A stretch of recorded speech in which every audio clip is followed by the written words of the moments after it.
Good day sa inyo mga riders. So for today's video, panibagong i-review na naman tayo. At ito nga, i-review natin ang pinakabago nilang Pulsar N250cc. So ito yung 250cc na motorbikes ni Kawasaki na itsurang parang NS200. So ngayon, i-review natin kung ano nga ba ang specs and features ng motor na ito at magkano nga ba yung installment nito at magkano yung buwan ng motor na ito. Kung gusto nyo ng ganitong mga videos, make sure na mag-subscribe kayo at i-hit nyo na rin ang notification bell para lagi kayong updated sa ating mga bagong videos at paki-follow na rin ako sa aking Facebook page para lagi kayong updated rin sa ating mga bagong vlogs na i-review ko dito sa aking page. Alamin naman natin yung specs and features at ano nga ba yung meron sa motor na ito. Ito yung 250cc ni Kawasaki, so i-review natin ngayon. This is the Pulsar N250 Kawasaki single cylinder 4-stroke, single overhead cam, fuel injected at meron itong displacement na 250cc. Kaya maabot naman yung kanyang maximum power sa 24.5 horsepower at 8,500 RPM. At ang kanyang Newton meter naman guys is maabot ito ng 21.5 Newton meter at 6,500 RPM. At equipped na ito guys ng assist and sleeper clutch. Ang curb weight naman niya sa timbang ng motor na ito 162 kilograms. So dito muna tayo guys sa kanyang headlight. Kung mapapansin natin, napaka ganda ng kanyang headlight. Mukha siyang alien tignan dahil sa kanyang design. Para siyang may mata dito, daytime running light at naka-LED projector na yung kanyang headlight. Bilog, ayan makikita natin dyan, bilog. Naka-LED projector na. Yung kanyang turn signal light, napaka-cute ng turn signal light niya dito sa pan dahil maliit, ayan. Pero LED na yan guys. Ayan, LED.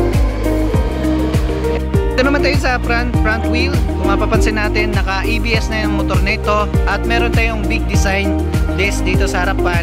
At ayan, yan yung kanyang tatak naman ng dual caliper piston na hydraulic. Ayan, Gremica. Ayan, Gremica. Meron din tayo front suspension na telescopic dito sa harapan at napakaganda rin ng design ng kanyang front fender. Yan ang kanyang itsura guys ng kanyang suspension. Napakakapal. Pagdating naman sa size ng gulong niya, meron tayong 180 by 17 at 52 ply yung kanyang gulong dito sa harapan. At kita natin napakaangas rin yung kanyang mugs design. Ayan guys, napakaganda ng mugs niya. Tsaka tubeless na itong motor na ito. Naman tayo guys sa kanyang rear.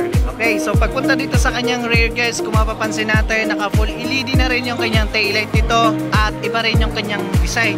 Ang design niya, ibang iba. Para siyang boomerang design. At yun nga lang, itong kanyang turn signal light dito sa likod is naka LED. Yun nga lang, nakalabas talaga to. So prone siya masagi. At dito naman, ay ng plate niya, meron siyang plate light. At kagandahan lang, mayroon siyang fender dito sa likod para sa iwas talsik. Kung mapapansin natin, ayan, ganda. Pagdating naman dito sa kanya likod, naka ABS na rin ito guys. At kita natin yung kanyang gulong, napakaganda. Ang tatak naman is Euro grip, yung tatak ng kanyang gulong dito sa likod. At yung size naman dito sa likod is 130 by 70 by 17, 52 ply ng design. Napakaangas. Dito meron tayong N250 na sticker, syempre. Meron din tayong malaking tangke dito, nakasya yung 14 liters at kayang umabot ang 1 litro mo sa layong 35 kilometers per liter, pero nakadepende pa rin yun guys sa road condition at sa bigat ng rider. Yan. Tapos ito naman yung kanyang upuan. So dito yung sa back rider, dito naman yung sa rider. Yan. Pagdating naman dito sa harapan, gumagamit ang motor na ito ng digital at analog type, dalawa. Yan. At kita natin naka-shutter key pa yung motor na ito. Pagdating naman sa pindutan, meron tayong engine kill switch, tsaka meron tayo ditong electric start. At dito naman sa kabila, meron tayong high and low, turn signal light, busina. Meron din tayo ditong pass switch. Ayan, pass switch din tayo. At iba rin yung kanyang design sa side mirror.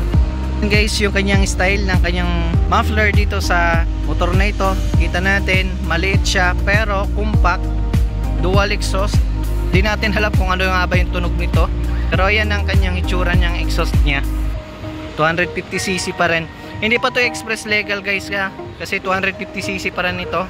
Dito, ito yung kanyang spark plug. Pero dalawa yung spark plug yan guys, kaya tinawag yan twin spark. Nandito banda, yung busina niya. Yung kanyang radiator, liquid cooled na nga ito. At may cover na rin siya para sa protection ng ating radiator. Ayan o. Meron na siyang grills. Tatawagin natin. Napakaganda. Meron din tayong protection dito sa makina sa baba.